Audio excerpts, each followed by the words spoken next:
ना ब्रह्मा मुझे बनाता है ना वो। Hello friends, welcome back to my channel once again. Radhe Radhe आप सभी को। और जैसे कि आपको पता है, हमारे मोस्टली ब्लॉग रहते हैं वृंदावन के, और आप लोगों को भी हमारे वृंदावन के ब्लॉग देखना बहुत ज़्यादा पसंद है। और इतना पसंद है कि आप लोग इतने प्यारे प्यारे, इतने अच्छे अच्छे कमेंट करते हैं। और बहुत जल्दी मैं आपको बता दूं, एक ब्लॉग बनाऊंगी जिसमें मैं आप लोगों के कमेंट लूंगी और आप लोगों के जो कमेंट्स होते हैं उनका रिप्लाई करूंगी कि कौन कौन क्या क्या कमेंट कर रहा है, और किसी किसी ने कमेंट में कुछ पूछा है, उनकी कोई क्वेरीज है, तो बैठ के वो क्वेरीज मैं आपके साथ सॉल्व करूंगी। और एक चीज और मैं आज आप लोगों से ये पूछना चाहती हूँ। मैं सोच रही थी यूट्यूब पे, पहले एक्चुअली मैं लाइव आती थी, अब वृंदावन में थी तो मैं वृंदावन में आपको लाइव यमुना मैया के दर्शन कराती थी, बाके बिहारी के भी जब आरती होती थी उनके भी दर्शन कराए मैंने आपको। तो क्या मुझे लाइव आना चाहिए? इससे आप लोगों के बहुत सारे क्वेश्चंस होते हैं और लगातार इतने सारे कमेंट्स आ जाते हैं कि पॉसिबल नहीं हो पाता कि मैं सारे कमेंट्स का एक साथ जवाब दे दूं। तो मैंने सोचा है कि मैं लाइव आके किसी भी एक टाइम लाइव आके आप लोग अपने क्वेश्चंस बोल सकते हैं, तो लाइव में आके आपके क्वेश्चंस का जवाब आपको दे दूं। तो बहुत जल्दी लाइव सेशन भी करूंगी। आप लोग मुझे कमेंट करना कि मुझे लाइव सेशन करना चाहिए या नहीं करना चाहिए। जितने ज्यादा कमेंट आएंगे और लोग अगर कहेंगे करना चाहिए तो एक टाइम बता दूंगी, इस टाइम मैं लाइव आऊंगी, जो भी आपके क्वेश्चन होंगे आप पूछ सकते हैं। ये तो हो गई बात लाइव सेशन की। और आज का जो ब्लॉग होने वाला है वो किसके रिगार्डिंग होने वाला है? ऑब्वियसली ब्लॉग तो हमारा होगा वृंदावन के रिगार्डिंग। लेकिन वृंदावन में आज हम बात करेंगे जो हमारा गौरी गोपाल आश्रम है, उनके अनिरुद्धाचार्य जी के बारे में। अनिरुद्धाचार्य जी का आप सबको पता होगा, बहुत से लोगों ने फॉलो भी करते होंगे, मैंने उनके ब्लॉग भी बनाए हैं, बहुत ज़्यादा ब्लॉग बनाए हैं, आपने मेरे यूट्यूब चैनल पे देखे भी होंगे। लेकिन मुझे आज इसलिए के बारे में बात करनी है। अनिरुद्धाचार्य जी एक्चुअली उन्होंने हाल ही में कुछ बयान दिया था कि कोई नीम करोड़ी बाबा है, कि जब उन्होंने कहा था कि लोगों के जब बिजनेस नहीं चलते तो बिजनेसमैन फिर नीम करोड़ी जाते हैं दर्शन करने के लिए। ऐसे एप्पल कंपनी के मालिक को लेकर उन्होंने कुछ कहा था। हो सकता है कि उन्हें जानकारी ना हो, या जो उन्होंने बोला है सही है या नहीं है, उस चीज पे मैं नहीं जाऊंगी। उन्होंने क्या बोला क्या नहीं बोला उस पर नहीं जाऊंगी। एक्चुअली मुझे बात इसलिए करनी है क्योंकि मैं कई बार गौरी गोपाल आश्रम गई हूँ, और मुझे लगता है बहुत से लोग जो वृंदावन आए हैं वो भी गौरी गोपाल आश्रम गए होंगे। तो जो लोग गौरी गोपाल आश्रम गए हैं उन्होंने देखा होगा जो अनिरुद्धाचार्य महाराज जी हैं वो कितना काम करते हैं, कितने लोगों के लिए क्या क्या करते हैं। मानो कि उन्होंने कुछ कह भी दिया तो उनके ऊपर इतने सारे मीम्स बन रहे हैं, बहुत ज्यादा मीम्स बन रहे हैं। तो इसलिए मैं आपको कुछ वीडियो दिखाऊंगी। वैसे मैंने अपने चैनल पे अपलोड की हुई है वो वीडियोस, लेकिन आज मैं आपको वो वीडियोस दिखाऊंगी। आप देख सकते हैं वो कितना लोगों के लिए करते हैं। आपको पता है 24/7 रसोई चलती है वहाँ। एक आपने सुना होगा जगन्नाथ रसोई, वो चलती है। उसके बाद हम कह सकते हैं वो अपनी रसोई को कहते हैं छोटी जगन्नाथ रसोई, कहते हैं बस उसी की तरह छोटी सी मैं कोशिश कर रहा हूँ। तो जो उनकी रसोई चलती है 24/7 चलती है। आपको पता है कि सुबह खाना स्टार्ट हो जाता है, रात को 12 बजे तक खाना स्टार्ट रहता है। 12 बजे के बाद भी जो खाना बचता है वो ऊपर लगा देते हैं, तो रात में जिसको जरूरत है वो खा सकता है, कोई भी कितने भी बजे अगर इस टाइम वृंदावन पहुंच जाए और अगर उसे भूख लगी हो, कोई भी दुकान ना खुली हो, कुछ भी ना हो, तो वो सीधा पहुंच जाए गौरी गोपाल आश्रम। वहां आपको खाना मिल ही जाएगा, दवाइयां मिल जाएंगी, निःशुल्क सारी चीजें मिल जाएंगी।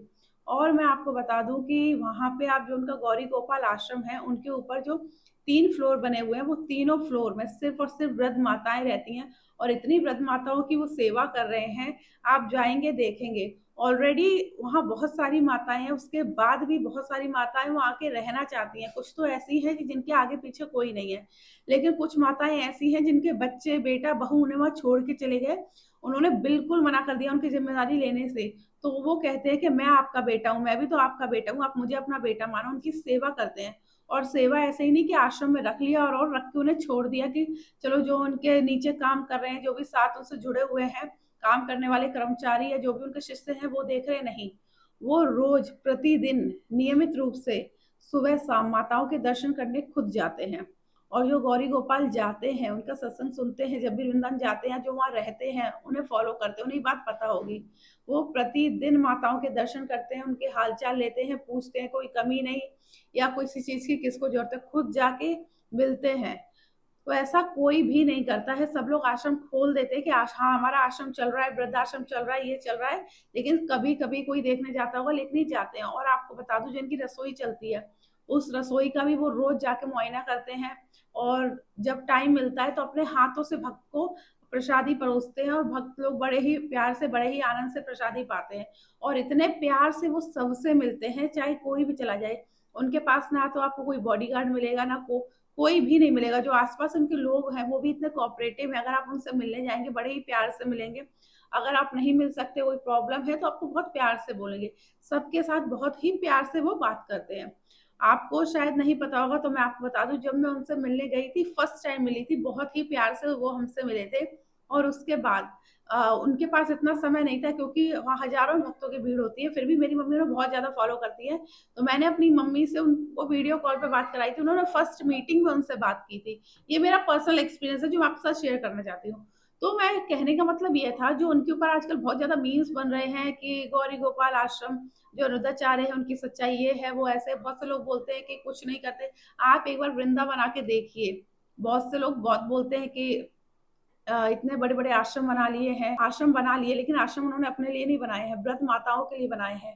उनके लिए बनाए हैं जरूरतमंद है। आपको पता है, जहाँ उनकी कथा होती है, जहाँ उनका आश्रम, उनके सामने ही बेसमेंट पे कथा होती है, उस कथा के ऊपर और बिल्डिंग बन रही है, और वो सिर्फ और सिर्फ व्रत माताओं के लिए बन रही है। वो बेटे जो अपने माँ बाप को घर से निकाल देते हैं, उनकी जिम्मेदारी नहीं लेते, जिन माँ बाप ने उन्हें पैदा किया उनको निकाल देते हैं, उनकी जिम्मेदारी वो लेते हैं। तो और जो ऊपर बन रहे हैं सिर्फ व्रत माताओं के लिए बन रहे हैं, सोचो कितनी व्रत माताएं हैं। आपको पता है, जैसे मान लो उनके आश्रम में 300 बेड है व्रत माताओं के लिए, तो 300 बेड में लाइन लगी हुई है कि मतलब वो नंबर होते हैं कि जैसे 300 लोग हो गए, अब नया आश्रम बनेगा तो उनमें रखा जाएगा। तो इतने सारे मतलब लोग लाइन अप माताएं हैं कि इतनी सारी लाइन लगी हुई कि बच्चे मतलब लिखा के जाते हैं हम अपनी माताओं को छोड़ना चाहते हैं। तो ऐसा होता है, 300 बेड है। और आपको पता है उनके आश्रम में कैसा होता है, उनके जैसे 300 बेड है, कोई माता एक्सपायर हो गई या किसी के बच्चे का मन बदल गया, जैसे समझाते हैं कि लोग आते हैं दर्शन करने व्रत माताओं के, किसी का मन बदल गया तो अपनी माताओं को ले जाते हैं, जैसे एक सीट खाली हो गई तो उनके पीछे जिन माता का नंबर लगा होगा फिर वो आके वहां रहेगी। एक बार आप जाइए, मैं आप सबसे कहूंगी, अगर हम जब उनसे गए थे, हमने उनका इंटरव्यू किया था, बात की थी, तो उन्होंने हमसे कहा था एक बार जाके व्रत माताओं के दर्शन जरूर करना।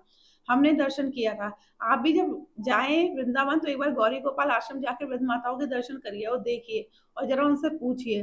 वो इतने मतलब प्यार से रखते हैं उनको कि उनके लिए वही उनके बेटे हैं। और नीचे खाना प्रतिदिन नियमित रूप से चलता है। उसके बाद 500 मीटर दूर जाके उनकी गौशाला भी है। गौशाला, जो मैं आपसे बात कर रही हूँ, आप साथ साथ वीडियो देख ही रहे होंगे मेरे स्क्रीन पे। उनकी गौशाला में वो प्रतिदिन नियमित रूप से जाते हैं, सुबह शाम गाय की सेवा अपने हाथ से करते हैं। वैसे तो बहुत सारे कर्मचारी हैं, लेकिन फिर भी जाते हैं, गायों की सेवा ठीक ठाक से हो रही है या नहीं हो रही है। उसी गौशाला के अंदर गुरुकुल चलाते हैं, जिसमें अभी करीब शायद 150 बच्चे पढ़ रहे हैं। और उनसे वो 1 रुपया चार्ज लेते हैं, उनका रहने का, खाने का, इवन जो वो पहनते हैं कपड़े, कपड़े सब कुछ वही देते हैं। और बच्चे वहां पे आके पढ़ते हैं, जो माँ बाप नहीं पढ़ा पाते, जिनके बच्चे अपनी शिक्षा लेना चाहते हैं, अपने जो शास्त्रों की शिक्षा होती है पाना चाहते हैं, तो उन सबको वो वहां रख के पढ़ाते हैं। और आपको पता है, नियमित रूप से जैसे माताओं के दर्शन करते हैं, जब नीचे खाना पीना जो प्रसाद दी जाती है भक्तों को, वो सब देखते हैं, वैसे जब वो गौरी गोपाल गौशाला जाते हैं तो उन बच्चों से नियमित रूप से मिलते हैं सुबह शाम। और कई बार तो उनके साथ क्रिकेट भी खेलते हैं। अगर आप उन्हें फॉलो करते हैं, आपने कई उनकी वीडियोस भी देखी होंगी। तो ये सारी चीजें हैं। माना कि कभी उन्होंने कुछ कहा होगा या निकल गया होगा मुंह से, कोई भी बात रही हो, लेकिन कोई उन्होंने इतना ऐसा कुछ बयान नहीं दे दिया है कि जिससे बहुत बड़ी चीज हो गई हो या किसी का नुकसान हो गया हो। ठीक है, हम लोग भी बहुत सी चीज बोलते हैं, कुछ गलत कुछ सही बोल देते हैं। अगर आपको देखना, आप एक बार गौरी गोपाल आश्रम आइए, आके देखिए, क्योंकि लोग इस टाइम उन्हें बहुत ज्यादा ट्रोल कर रहे हैं, उनके ऊपर बहुत ज्यादा मीम्स बना रहे हैं। तो इसलिए मैं चाहती थी इसके ऊपर मैं आपसे बात करूं। जो लोग गौरी गोपाल आश्रम गए हैं उन्हें पता होगा, वो मेरी बात से एग्री करेंगे। और मैं आपको बता दूं, गौरी गोपाल आश्रम में फ्री में खाना मिलता है, साथ में फ्री में रहने की व्यवस्था भी है। मैं ये नहीं कहूंगी कि ऐसी व्यवस्था है कि आपको वो रूम देंगे या फिर बेड मिलेगा, नहीं, बहुत बड़ा हॉल है, करीब करीब वहाँ 250 से 300 लोग एक बार में आ जाते हैं, बहुत बड़ा हॉल है। वहां पे आप अपना जो भी है चादर वगैरह लेके जा सकते हैं, नीचे दरी पड़ी हुई है, आप वहां जाके सो सकते हैं। बगल में आपको खाना मिल रहा है, दवाइयाँ आपको फ्री में मिल रही है। साथ ही साथ वहाँ कोई मिस हैपनिंग ना हो जाए, कुछ हो ना जाए, 2 एम्बुलेंस ऑलरेडी खड़ी रहती हैं जहाँ पे वो लोग रुकते हैं, पूरा हॉल टाइप का सारी व्यवस्था की हुई है। और रात भर वहाँ पे जो भी है गार्ड वगैरह रहते हैं, किसी को कोई दिक्कत ना हो। तो ये सारी चीज होती है जो वहाँ लोग रहते हैं। आपको पता है, जो लोग वहाँ रहते हैं उनकी रहने की अवधि 3 दिन की होती है, क्योंकि आप जाइए, आधार कार्ड दीजिए, फिर 3 दिन आप रह सकते हैं फ्री में। फिर आप जब जाएंगे तब दूसरे लोग आएंगे। लेकिन कुछ लोग पता है वहां से जिद करते हैं कि हम जाएंगे ही नहीं, हम यहीं रहेंगे, फिर वो लड़ते हैं गार्ड से। मैंने पर्सनल ऐसा, जब हम जाते थे वीडियो बनाने, हमसे कहते थे कि ये देखिए हमें रहने नहीं दे रहे। तो देखा कि हमने कितने दिन से रह रहे हो, कह रहे हमने 10 दिन हो गए। अब आप बताइए, अगर सब लोग वहां जाके परमानेंट रहने लगेंगे तो बाकी और लोग आके वो कैसे रहेंगे। बहुत से लोग ऐसे हैं जिनका बजट नहीं होता, उनके लिए रहना खाना फ्री मिल रहा है, क्योंकि भाव सबके मन में है। किसी कोई होटल ले लेता है, कोई नहीं ले पाता। तो ऐसे ऐसे लोग हैं। देखो, आप 10 दिन से रह रहे हो, 3 दिन की अवधि है, फिर भी आपको 10 दिन रहने दिया आपकी जिद पे, फिर भी आप कह रहे हो कि हमें रहने नहीं देते। ये बहुत से लोग ऐसे करते हैं, लेकिन आप किसी की अच्छाई भूल जाते हैं, उसकी वो कमियां है वो देखते हैं। मैं कह रही हूँ कमियां, लेकिन कोई कमी है ही नहीं। आप जाके एक बार वहां देखिए, गौरी गोपाल आश्रम जाइए। मैंने खाली वीडियो डाला था क्योंकि मेरे पास बहुत ज्यादा कमेंट आ रहे थे, वहाँ कोई रहने की जगह नहीं है। लोग वहाँ जब आप रहने के लिए बोलो तो पैसे चार्ज करते हैं। गौरी गोपाल आश्रम के होटल्स खुले हैं, ऐसा कुछ भी नहीं है। वहां पे लोग खड़े रहते हैं, कहते हैं कि आपको रूम चाहिए, वो आपको देते हैं 500-1000 रुपए में। वो गौरी गोपाल आश्रम से नहीं होते हैं। गौरी गोपाल आश्रम के बिल्कुल जस्ट बगल में उनसे लगे हुए लाइन से होटल्स हैं, धर्मशाला हैं, गेस्ट हाउस है, लोगों ने अपने घर में खोले हुए। वो लोग होते हैं जो कहते हैं हाँ गौरी गोपाल आश्रम की तरफ से है। वो लोगों को गुमराह करते हैं, तो लोगों को लगता है कि इनकी तरफ से है। तो मुझे लगता है आज वीडियो बनाने का मेरा मकसद यही था कि जो चीज है आपको क्लियर बताई जाए, क्योंकि मैं वृंदावन आपको पता है, और मैंने कितने सारे गौरी गोपाल के ऊपर बहुत सारे वीडियो भी बनाए हैं। तो ये चीज मुझे आपके साथ शेयर करनी थी। बाकी आप लोग कौन कौन गया है, किस किस ने देखा है, किन किन ने माताओं के दर्शन किए, मुझे कमेंट बॉक्स में जरूर बताना। आपसे मिलेंगे नेक्स्ट वीडियो में ऐसी किसी वीडियो के साथ। आपकी जो भी क्वेरी होती, कमेंट होते हैं, उनकी आपको जो भी जानकारी चाहिए होती है वृंदावन की, ऐसी किसी वीडियो के साथ। तो अभी मेरे चैनल को लाइक कीजिए, सब्सक्राइब कीजिए, शेयर कीजिए। अभी के लिए राधे राधे।